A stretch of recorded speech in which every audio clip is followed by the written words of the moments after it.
two kinds of stem cells, from animals and humans.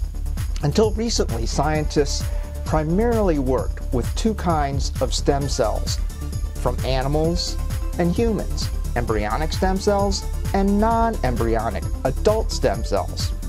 Scientists discovered ways to derive embryonic stem cells from early mouse embryos nearly 30 years ago in 1981.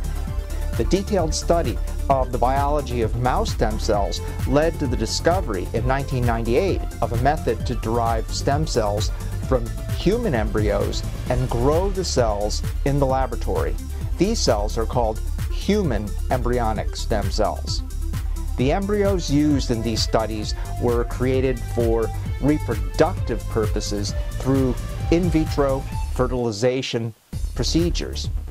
When they were no longer needed for that purpose, they were donated for research with the informed consent of the donor.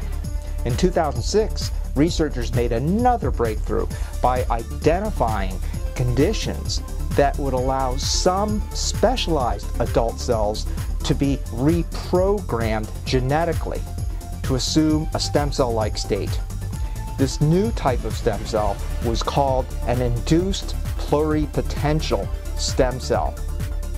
When you click on the button below, you'll get access to a page where you can sign up to receive a portfolio of information that will give you the inside scoop on how stem cells can help you if you have osteoarthritis. The science, the biology, and the results. See you on the other side.